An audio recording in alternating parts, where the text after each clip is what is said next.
Chapter 3. A Man is Lost. The earliest dawn of morning was glistening upon the masts, the cordage, and the sails of a fleet of vessels lying below Sheerness.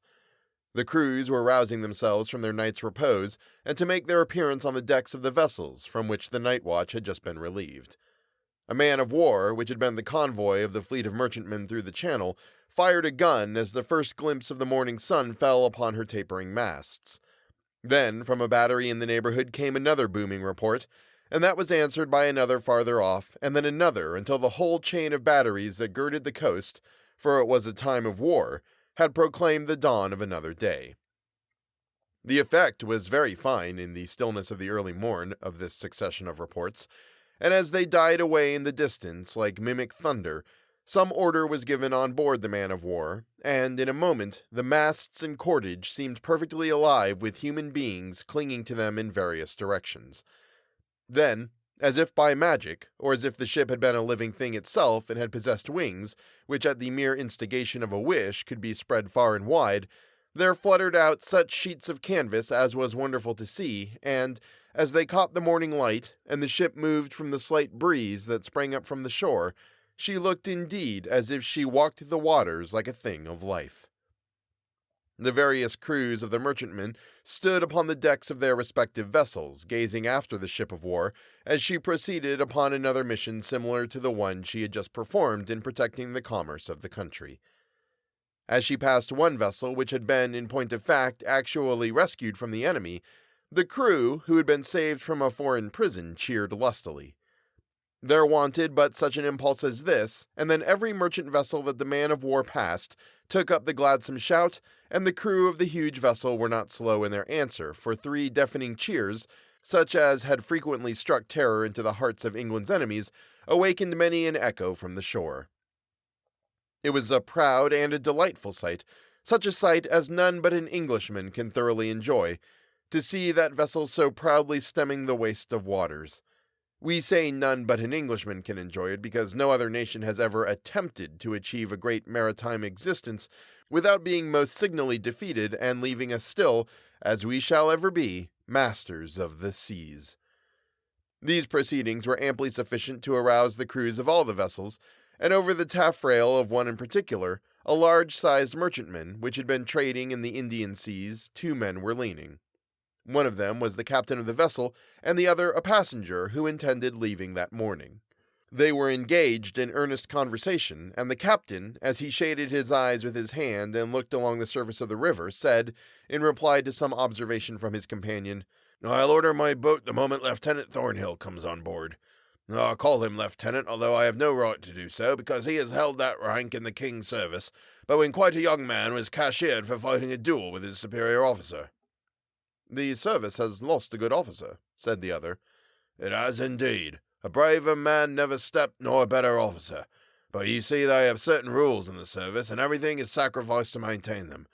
I can't think what keeps him. He went last night and said he would pull up to the temple stairs because he wanted to call upon somebody by the waterside. After that, he was going to the city to transact some business of his own, and that would have brought him nearer here, you see. There are plenty of things coming down the river." "He's coming," said the other. "Don't be impatient. You will see him in a few minutes." "What makes you think that?" "Because I see his dog there, don't you see, swimming in the water and coming towards the ship." "I cannot imagine. I can see the dog, certainly, but I can't see Thornhill, nor is there any boat at hand. I know not what to make of it. Do you know, my mind misgives me that something has happened amiss. The dog seems exhausted. Lend a hand there to Mr. Thornhill's dog, some of you. Why, it's a hat he has in his mouth." The dog made towards the vessel, but without the assistance of the seaman, with the whole of whom he was an immense favorite, he certainly could not have boarded the vessel, and when he reached the deck he sank down upon it in a state of complete exhaustion, with the hat still in his grasp. As the animal lay panting upon the deck, the sailors looked at each other in amazement, and there was but one opinion among them all now, and that was that something very serious had unquestionably happened to Mr. Thornhill. "I dread," said the captain, "an explanation of this occurrence. What on earth can it mean? That's Thornhill's hat, and here is Hector. Give the dog some meat and drink directly. He seems thoroughly exhausted." The dog ate sparingly of some food that was put before him, and then seizing the hat again in his mouth, he stood by the side of the ship and howled piteously. Then he put down the hat for a moment, and walking up to the captain, he pulled him by the skirt of the coat. "You understand him," said the captain to the passenger. "Something has happened to Thornhill, I'll be bound, and you see the object of the dog is to get me to follow him to see what it's about." "Think you so? It is a warning, if it be such at all, that I should not be inclined to neglect, and if you will follow the dog, I will accompany you. There may be more in it than we think of, and we ought not to allow Mr. Thornhill to be in want of any assistance that we can render him, when we consider what great assistance he has been to us. Look how anxious the poor beast is." The captain ordered a boat to be launched at once, and manned by 4 stout rowers. He then sprang into it, followed by the passenger, who was a Colonel Jeffrey of the Indian Army, and the dog immediately followed them, testifying by his manner great pleasure at the expedition they were undertaking, and carrying the hat with him, which he evidently showed an immense disinclination to part with. The captain had ordered the boat to proceed up the river towards the temple stairs, where Hector's master had expressed his intention of proceeding, and when the faithful animal saw the direction in which they were going, he lay down in the bottom of the boat, perfectly satisfied, and gave himself up to that repose of which he was evidently so much in need. It cannot be said that Colonel Jeffrey suspected that anything of a very serious nature had happened. Indeed, their principal anticipation, when they came to talk it over, consisted in the probability that Thornhill had, with an impetuosity of character they knew very well he possessed, interfered to redress what he considered some street grievance, and had got himself into the custody of the civil power in consequence. "Of course," said the captain, "Master Hector would view that as a very serious affair, and finding himself denied access to his master, you see he has come off to us, which was certainly the most prudent thing he could do, and I should not be at all surprised if he takes us to the door of some watch-house where we shall find our friends snug enough." The tide was running up, and that Thornhill had not saved the turn of it by dropping down earlier to the vessel was one of the things that surprised the captain. However, they got up quickly, and as at that hour there was not much on the river to impede their progress, and as at that time the Thames was not a thoroughfare for little stinking steamboats, they soon reached the ancient temple stairs. The dog, who had until then seemed to be asleep, suddenly sprung up, and seizing the hat again in his mouth, rushed again on shore, and was closely followed by the captain and colonel. He led them through the temple with great rapidity, pursuing with admirable tact the precise path that his master had taken towards the entrance to the temple, in Fleet Street, opposite Chancery Lane. Darting across the road, then, he stopped with a low growl at the shop of Sweeney Todd, a proceeding which very much surprised those who followed him, and caused them to pause to hold a consultation ere they proceeded further. While this was proceeding, Todd suddenly opened the door and aimed a blow at the dog with an iron bar, but the latter dexterously avoided it, and, but that the door was suddenly closed again, he would have made Sweeney Todd regret such an interference. "We must inquire into this," said the captain. "There seems to be a mutual ill will between that man and the dog." They both tried to enter the barber's shop, but it was fast on the inside, and after repeated knockings, Todd called from within, saying, "I won't open the door while that dog is there. He is mad, or has a spite against me. I don't know nor care which. It's a fact that's all I am aware of." "I will undertake," said the captain, "that the dog shall do you no harm, but open the door, for in we must come, and will." "I will take your promise," said Sweeney Todd, "but mind you keep it, or I shall protect myself and take the creature's life, so if you value it, you had better hold it fast." The captain pacified Hector as well as he could, and likewise tied one end of a silk handkerchief round his neck, and held the other firmly in his grasp, after which Todd, who seemed to have some means from within of seeing what was going on, opened the door and admitted his visitors. "Well, gentlemen, shaved or cut or dressed, I am at your service. Which shall I begin with?" The dog never took his eyes off Todd, but kept up a low growl from the first moment of his entrance. "It's rather a remarkable circumstance," said the captain, "but this is a very sagacious dog, you see, and he belongs to a friend of ours who has most unaccountably disappeared." "Has he really?" said Todd. "Tobias! Tobias!" "Yes, sir." "Run to Mr. Phillips in Creaton Street and get me 6 pennyworth of figs, and don't say that I don't give you the money this time when you go a message. I think I did before, but you swallowed it, and when you came back, just please to remember the insight into business I gave you yesterday." "Yes," said the boy with a shudder, for he had a great horror of Sweeney Todd, as well he might, after the severe discipline he had received at his hands, and away he went. "Well, gentlemen," said Todd, What is it you require of me?" "We want to know if anyone having the appearance of an officer in the Navy came to your house." "Yes, a rather good-looking man, weather-beaten, with a bright blue eye and rather fair hair." "Yes, the same." "Oh, to be sure, he came here, and I shaved him and polished him off." "What do you mean by polishing him off?" "Brushing him up a bit and making him tidy. He said he had got somewhere to go in the city, and asked me the address of a Mr. Oakley, a spectacle maker. I gave it him, and he went away. But as I was standing at my door about 5 minutes afterwards, it seemed to me, as well as I could see the distance, that he got into some row near the market." "Did this dog come with him?" "A dog came with him, but whether it was that dog or not, I don't know." "That's all you know of him?" "You never spoke a truer word in your life," said Sweeney Todd as he diligently stropped a razor upon his great horny hand. This seemed something like a complete fix, and the captain looked at Colonel Jeffrey and the colonel at the captain for some moments in complete silence. At length the latter said, "Well, it's a very extraordinary thing that the dog should come here if he missed his master somewhere else. I never heard of such a thing." "Nor I either," said Todd. "It is extraordinary, so extraordinary that if I had not seen it I would not have believed. I dare say you will find him in the next watch-house." The dog had watched the countenance of all parties during this brief dialogue, and twice or thrice he had interrupted it by a strange howling cry.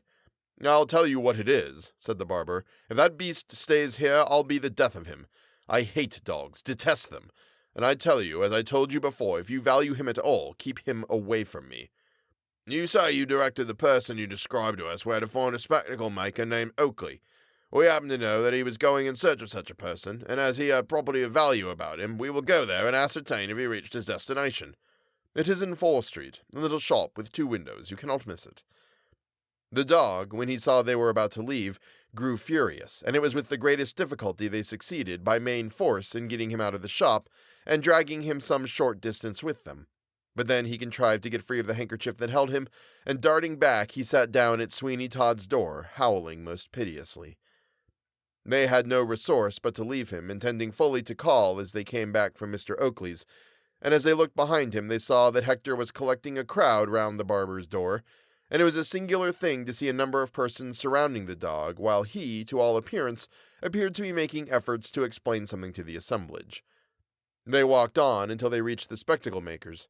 There they paused, for they all of a sudden recollected that the mission that Mr. Thornhill had to execute there was of a very delicate nature, and one by no means to be lightly executed, or even so much as mentioned, probably, in the hearing of Mr. Oakley himself. "We must not be so hasty," said the colonel. "But what am I to do? I sail tonight. At least I have to go round to Liverpool with my vessel." "Do not then call at Mr. Oakley's at all at present, but leave me to ascertain the fact quietly and secretly." "My anxiety for Thornhill will scarcely permit me to do so. I suppose I must.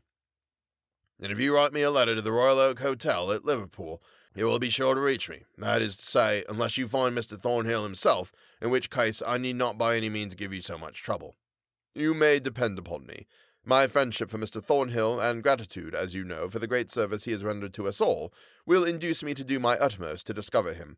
And, but that I know he has set his heart upon performing the message he had to deliver accurately and well, I should recommend that we at once go into this house of Mr. Oakley's, only that the fear of compromising the young lady, who is in the case, and who will have quite enough to bear, poor thing, of her own grief, restrains me." After some more conversation of a similar nature, they decided that this should be the plan adopted. They made an unavailing call at the watch-house of the district, being informed there that no such person, nor anyone answering the description of Mr. Thornhill, had been engaged in any disturbance or apprehended by any of the constables, and this only involved the thing in greater mystery than ever, so they went back to try and recover the dog, but that was a matter easier to be desired and determined upon than executed, for threats and persuasions were alike ineffectual. Hector would not stir an inch from the barber's door. There he sat, with a hat by his side, a most melancholy and strange-looking spectacle, and a most efficient guard was he for that hat, and it was evident that while he chose to exhibit the formidable row of teeth he did occasionally, when anybody showed a disposition to touch it, it would remain sacred. Some people, too, had thrown a few copper coins into the hat, so that Hector, if his mind had been that way inclined, was making a very good thing of it. But who shall describe the anger of Sweeney Todd when he found out that he was so likely to be so beleaguered? He doubted if, upon the arrival of the first customer to his shop, the dog might dart in and take him by storm, but that apprehension went off at last when a young gallant came from the temple to have his hair dressed, and the dog allowed him to pass in and out unmolested without making any attempt to follow him. This was something, at all events, but whether or not it ensured Sweeney Todd's personal safety when he himself should come out was quite another matter. It was an experiment, however, which he must try.